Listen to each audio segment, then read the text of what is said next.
Dear student, good morning. आज की date में हम इलेक्ट्रोकेमिस्ट्री सेक्शन डी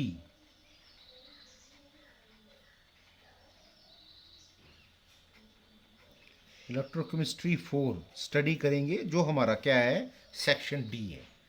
अच्छा, मैं आपको ये बात पहले बताना चाहता हूँ कि मैंने आपको सेक्शन ए की रिवीजन करवा दी है, सेक्शन बी की रिवीजन करवा दी है, सेक्शन सी की रिवीजन करवा दी है इलेक्ट्रोकेमिस्ट्री का।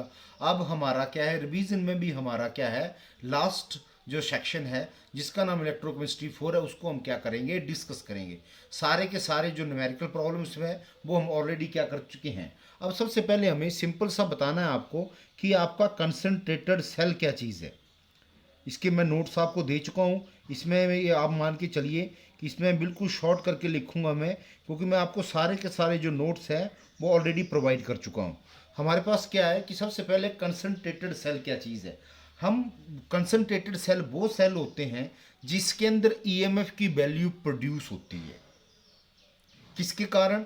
या तो डिफरेंस, जो आपकी इलेक्ट्रोड कंसंट्रेशन है उनके डिफरेंस के कारण, या जो आपका सोल्यूशन है, इलेक्ट्रोलाइट का जो सोल्यूशन है उनके डिफरेंस के कारण जब ईएमएफ की वैल्यू क्या होती है, प्रोड्यूस होती है, उस सेल को सिंपली हम क्या कह देते हैं, कंसंट्रेटेड सेल कह देते हैं। तो अगर मैं इसको शॉर्ट में लिखूं तो सबसे पहले क्या लिखता हूं मैं कि कंसंट्रेशन सेल के अंदर क्या होता है, आपका प्रोडक्शन ऑफ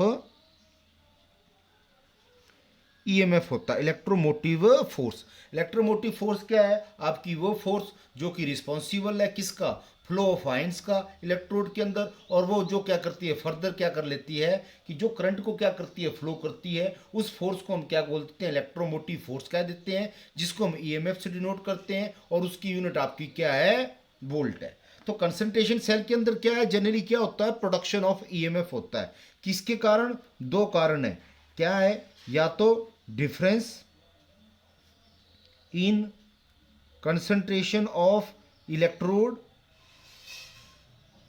कि जो आपके इलेक्ट्रोड्स हैं उनकी डिफरेंट कंसंट्रेशन के कारण, आपका एक कैथोड होता है, एक आपका एनोड होता है, तो ऑटोमेटिकली जो आपका एनोड है और जो आपका कैथोड है उनके अंदर, कहने का मतलब जो आपके इलेक्ट्रोड है उनकी जो कंसंट्रेशन है, यानी अगर मान के चलिए पहले का प्रेशर आपका 1 एटीएम है और दूसरे का प्रेशर आपका क्या है, 2 एटीएम है, तो ऑटोमेटिकली उन डिफरेंट कंसंट्रेशन किसकी, इलेक्ट्रोड के कारण जो ईएमएफ प्रोड्यूस हो रही है, उस सेल को सिंपली हम क्या बोल देंगे, उस सेल को हम क्या बोल देंगे, कंसंट्रेटेड सेल बोल देंगे। या सेकंड इसके अंदर क्या आ जाता है आपका, different in concentration of electrolyte. Simple सा इसको बताने के लिए मैं क्या कर लेता हूं, एक सिंपल सा एग्जांपल ले लेता हूं। मान के चलिए ये आपका कोई एक सेल है, हाफ सेल है, इसके अंदर आपको पता है साल्ट ब्रिज कनेक्टेड होता है। साल्ट ब्रिज के क्या फंक्शन है मैं आपको बार बार बता चुका हूँ, ठीक है। सिंपल सा मैं पहले आपको इलेक्ट्रोड कंसंट्रेटेड सेल के बारे में मैं बता देता हूँ। मैं क्या कर लेता हूँ, सिंपल हाइड्रोजन इलेक्ट्रोड ले लेता हूँ,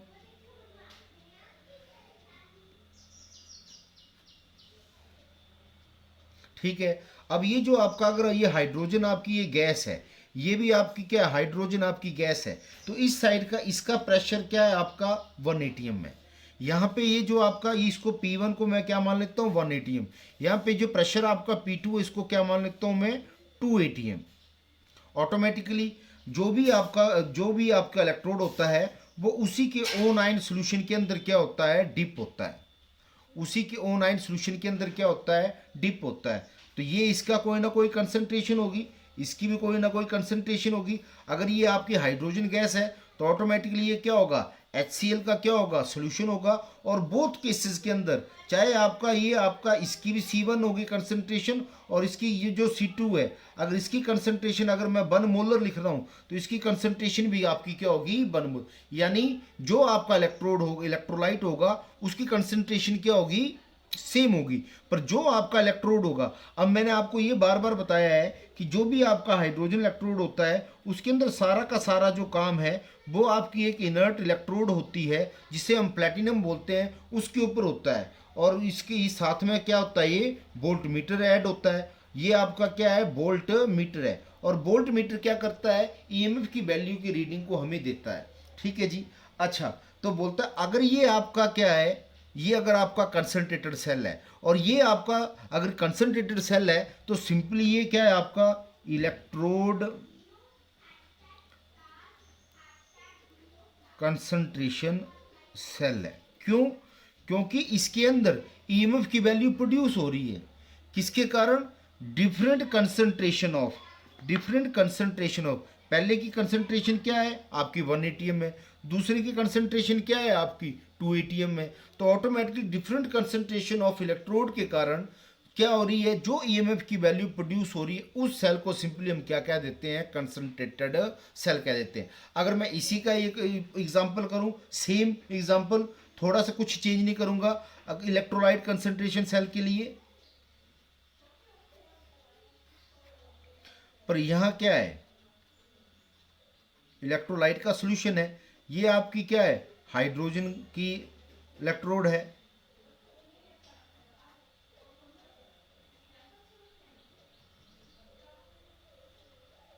ये आपका हाइड्रोजन का इलेक्ट्रोड है। अच्छा, साथ में किसके कनेक्टेड है, ये वोल्टमीटर के कनेक्टेड है, जिसके अंदर हमें ईएमएफ की वैल्यू क्या होगी, प्रोड्यूस होगी। अच्छा, अब बोलता है इस केस में सारा का सारा काम किसके ऊपर होगा, प्लेटिनम के ऊपर होगा। अच्छा, अब बोलता है कि यहाँ पे जो प्रेशर है, ये आपकी जो हाइड्रोजन गैस है, ये भी जो आपकी हाइड्रोजन गैस है, तो ये जो इसका प्रेशर है P1 क्या है, वो भी 1 एटीएम है, आपका P2 क्या है, वो भी आपका 1 एटीएम है। पर जो उसके ओन आयन का सोल्यूशन है HCl का, स्टार्टिंग की जो कंसंट्रेशन है वो अगर क्या है 1 मोलर है, और जो आपका C2 अगर वो क्या है 0.1 मोलर है, तो ऑटोमेटिकली वो आपका क्या हो जाएगा कि डिफरेंट कंसंट्रेशन ऑफ इलेक्ट्रोलाइट, कि difference in concentration of electrolyte. तो इसकी कंसंट्रेशन की क्या है आपकी 1 मोलर का सोल्यूशन है, ये आपका क्या है 0.1 मोलर का सोल्यूशन है, और उसके अंदर जो इलेक्ट्रोड डिप्ड है उसकी कंसंट्रेशन क्या है, सेम है। तो बोलता है डिफरेंट कंसंट्रेशन ऑफ इलेक्ट्रोलाइट, ये जो आपका इलेक्ट्रोलाइट सॉल्यूशन है जिसकी कंसंट्रेशन क्या है, डिफरेंट है, पहले की C1 है दूसरे की C2 है। अगर C1 है तो वो क्या है 0.1 मोलर है, C2 तो वो क्या है 0.1 मोलर है। तो डिफरेंट कंसंट्रेशन ऑफ इलेक्ट्रोलाइट के कारण जो ईएमएफ की वैल्यू प्रोड्यूस होती है उस सेल को सिंपली हम क्या कह देते हैं, इलेक्ट्रोलाइट कंसंट्रेटेड सेल कह देते हैं। ठीक है जी, तो ये हमारा एक छोटा सा टॉपिक था, बड़ा बेसिक सा टॉपिक था कि what is the concentrated cell, जिसके अंदर ईएमएफ प्रोड्यूस हो रही है या तो different in concentration of electrode के कारण या तो different in concentration of electrolyte के कारण, उस सेल को सिंपली हम क्या बोल देते हैं, कंसंट्रेटेड सेल कह देते हैं। अब मैं इसको ज़्यादा नहीं एक्सप्लेन करूंगा, मैं ऑलरेडी आपको एक्सप्लेन कर चुका हूं कि types of concentrated cell, types of concentration cell, क्या क्या टाइप्स पढ़ लिया आपने। मैंने आपको क्या बताया, इलेक्ट्रोड कंसंट्रेटेड सेल,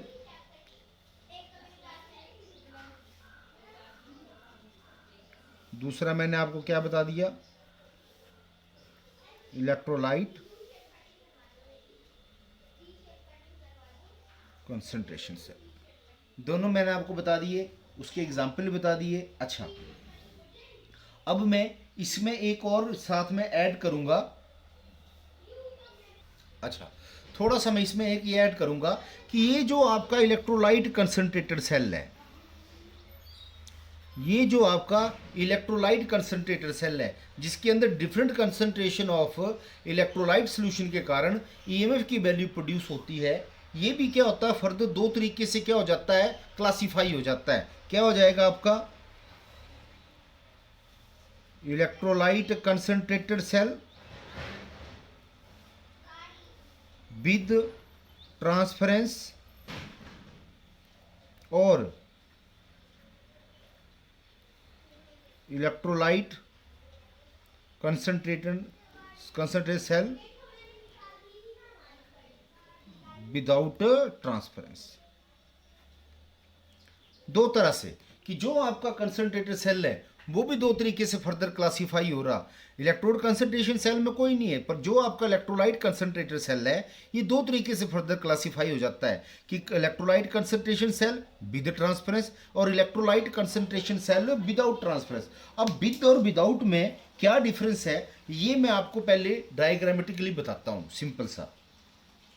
अब आपका विदाउट में ले लेते हैं। विदाउट के लिए क्या होगा, कंडीशन क्या होगी कि टू डिफरेंट हाफ सेल होंगे। और विद के लिए क्या होगा कि आपके दो भी हो सकते हैं, आपका एक सिंगल जो हाफ सेल है वो आपका सिंगल भी हो सकता है। अच्छा, अब इसके अंदर इलेक्ट्रोलाइट कंसंट्रेशन है दोनों के अंदर, तो ऑटोमेटिकली इसकी कंसंट्रेशन आपकी क्या है, C1 वही मैं 0.1 मोलर लेता हूँ, C2 आपकी क्या है 0.1 मोलर ले लेता हूँ। एग्जाम्पल से इलेक्ट्रोड सेम ले लेता हूँ आपकी, मान के चलिए ये भी मैंने जिंक की रॉड ले ली है, इसको मैं जिंक रॉड बोल देता हूँ। ये भी मैंने यहाँ पे क्या ले ली है, जिंक की रॉड ले ली है, आपस में कनेक्ट करेगा। ये आपका क्या है, वोल्ट मीटर है, और वोल्ट मीटर क्या करता है आपको ईएमएफ की वैल्यू रीडिंग देगा, ईएमएफ की वैल्यू रीडिंग देगा। अगर यहाँ पे कहने का मतलब ये सीधा है तो कहने का मतलब क्या है, नो करंट है। अगर कहने का मतलब ये इस साइड चला जाता है तो आपका क्या है, ये ज़्यादा है ये कम है। अगर आपका इस साइड चला जाता है तो आपका ये ज़्यादा ये कम है। पर ये किसकी कंडीशन थी, ये रिवर्सिबल इलेक्ट्रोड की कंडीशन थी। मैं इसमें नहीं आना चाहता, वो मैं आपको ऑलरेडी आपको पहले बता चुका हूँ टॉपिक को। पर अब मैं सिंपल सा बात कर रहा हूँ आपकी कि आपका what is the concentration cell without transference.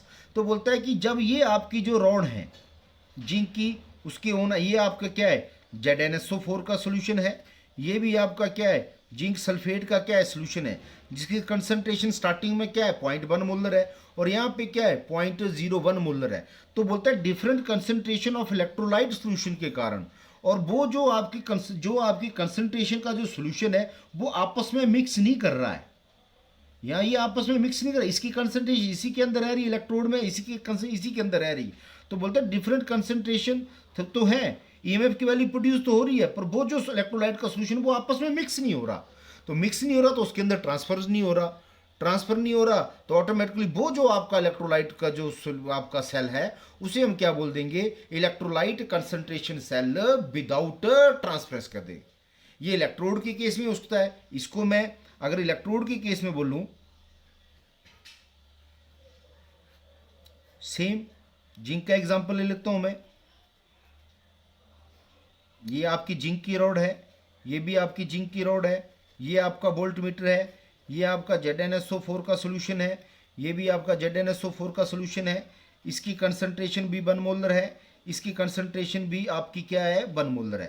पर जो आपका ये जो आपका जिंक का इलेक्ट्रोड है, इसका कहने का मतलब क्या है, इसकी जो कंसंट्रेशन है, इसका कहने का मतलब जो प्रेशर है, मान लो इसका प्रेशर क्या है अलग है, इसकी जो कंसंट्रेशन है जो भी है, चाहे वो प्रेशर है, वो चाहे वो आपका टेम्परेचर है, चाहे वो आपका प्रेशर है, वॉल्यूम है, सारी चीज़ें होती हैं स्पेक्ट्रस में सिंपल। तो अगर मैं इसमें मैं मान लेता हूँ, इसको मैं सिंपल सा प्रेशर की टर्म में ले लेता हूँ कि जिंक सल्फेट का जो प्रेशर है इस केस में आपका क्या है 1 ATM है, इस केस में आपका क्या है 2 ATM है।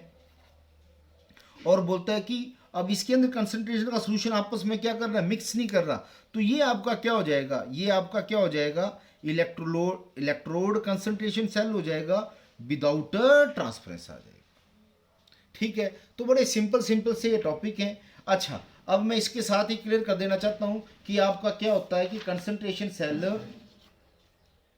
आपका विदाउट या विद ट्रांसफरेंस क्या है, कि मान के चलिए एक आपका ये आपका हाइड्रोजन का इलेक्ट्रोड है, बोथ साइड। सारा काम किसके ऊपर होता है, प्लेटिनम के ऊपर। आई ऑलरेडी एक्सप्लेन, मैं बता चुका हूं इस चीज़ को। मैं बार बार आपको कैप्सूल कोर्स की तरह इसको मैं सिंपल सा रिवाइज करने के लिए बोल रहा हूँ सारी चीज़ें। यहाँ पे H2 है, ये भी आपकी H2 गैस है, इसका प्रेशर भी 1 ATM है, इसका प्रेशर भी 1 ATM है। पर उसके जो ओन आयन का सोल्यूशन है, ये भी आपका HCl का सोल्यूशन है, ये भी आपका HCl का सोल्यूशन है। पर ये जो सोल्यूशन है ये किसी एक सिंगल कंटेनर के अंदर है। तो जब ये सिंगल कंटेनर के अंदर है तो इसकी कंसंट्रेशन आपकी 1 मोलर है, इसकी कंसंट्रेशन आपकी क्या है 0.1 मोलर है। तो तो ये क्या करेगा कि ये आपस में जब इसके मैं सिंगल ट्यूब के अंदर डाल दूंगा तो ऑटोमेटिकली ये जो सोल्यूशन है इलेक्ट्रोलाइट का सोल्यूशन ये क्या कर जाएगा, आपस में मिक्स कर जाएगा। इसके जो कटायन है वो इस साइड में मूव कर जाएंगे, इसके जो अनायन है वो इस साइड में मूव कर जाएंगे, या 22% हो जाएगा, यानी ट्रांसफरेंस हो जाएगा। सारा का सारा जो सोल्यूशन है वो क्या हो जाएगा, मिक्स हो जाएगा। और बोलता है कि उससे भी क्या होगा, ईएमएफ की वैल्यू क्या होगी, प्रोड्यूस होगी, जिसे हम वोल्ट मीटर के अंदर क्या कर लेंगे, डिनोट कर लेंगे, या उसको क्या कर लेंगे, ऑब्जर्व कर लेंगे। तो ये जो आपका सेल होगा, इस सेल को सिंपली हम क्या बोल देते हैं, इलेक्ट्रोलाइट कंसंट्रेशन सेल, और ये क्या हो जाता है, विद ट्रांसफरेंस हो जाता है। तो बेटा जी ये बेसिक था, मैं आपको इन चीज़ों को बार बार बता चुका हूँ। आपने सिंपल सी आज की डेट में अगर मैं समराइज़ करने के लिए मैंने सिर्फ आपको 2 चीज़ें बताई हैं। सिंपल मैंने आपको बताया कि कंसंट्रेशन सेल के बारे में बताया कि जिसके अंदर ईएमएफ की वैल्यू प्रोड्यूस होती है या तो डिफरेंट कंसंट्रेशन ऑफ इलेक्ट्रोड के कारण या तो डिफरेंट कंसंट्रेशन ऑफ इलेक्ट्रोलाइट के कारण। अच्छा, इसके बाद मैंने आपको ये बताया है कि जो आपका इलेक्ट्रोड कंसंट्रेशन सेल होगा उसमें डिफरेंट कंसंट्रेशन ऑफ इलेक्ट्रोड के कारण ईएमएफ प्रोड्यूस होगी। अगर आपका इलेक्ट्रोलाइट कंसंट्रेशन सेल होगा तो डिफरेंट कंसंट्रेशन ऑफ इलेक्ट्रोलाइट के सोल्यूशन का जो इलेक्ट्रोलाइट का जो सोल्यूशन है उसकी डिफरेंट कंसंट्रेशन के कारण क्या होगा, ईएमएफ की वैल्यू प्रोड्यूस होगी। इसके बाद बोलता है कि जो आपका कंसंट्रेशन सेल है वो फर्दर 2 तरीके से क्लासीफाई हो जा रहा। एक आपका इलेक्ट्रोड कंसंट्रेशन सेल है, ये भी विद और विदाउट आ जाता है। ये आपका क्या आ जाएगा, विदाउट ही आएगा इलेक्ट्रोड कंसंट्रेशन सेल। ये आपका क्या आ जाएगा, विद ट्रांसफर आएगा, विदाउट ट्रांसफर उसमें इसका कोई कंसेप्ट ही नहीं है। और जो आपका इलेक्ट्रोलाइट कंसंट्रेशन सेल है वो फर्दर 2 तरीके से क्लासिफाई हो जाता है, electrolyte concentration cell with transference और electrolyte concentration cell without transference. तो अगर मैं विदाउट की बात करता हूँ तो जो डिफरेंट हाफ सेल हैं उनमें जो इलेक्ट्रोलाइट कंसंट्रेशन का सोल्यूशन है वो आपस में मिक्स नहीं करता है और ईएमएफ की वैल्यू प्रोड्यूस होती है। तो वो आपका क्या है, इलेक्ट्रोलाइट कंसंट्रेशन सेल है विदाउट ट्रांसफरेंस है। ये आपका इलेक्ट्रोड का भी हो सकता है क्योंकि हम सेम आयन का सोल्यूशन ले लेंगे पर जो कंसंट्रेशन है इलेक्ट्रोड की वो आपकी क्या हो जाएगी, डिफरेंट हो जाएगी। तो उसको हम क्या बोल देंगे, electrode concentration cell without transference. पर जो आपका इलेक्ट्रोलाइट कंसंट्रेशन सेल है जो आपका विद ट्रांसफरेंस है उसमें क्या होगा कि जो कंसंट्रेशन जो इलेक्ट्रोलाइट के जो कंसंट्रेशन के सोल्यूशन है वो सेम कंटेनर के अंदर होंगे। और जब सेम कंटेनर के अंदर होंगे तो वो आपस में क्या करेंगे, उनका क्या होगा, ट्रांसफर ऑफ कटायन एंड अनायन हो जाएगा और उससे जो ईएमएफ की वैल्यू प्रोड्यूस होगी उसे हम क्या बोल देंगे, electrolyte concentration cell with transference कह देंगे। Okay, thank you. आप इसको बेसिक करके पढ़िए, आपको धीरे धीरे पता चलता जाएगा।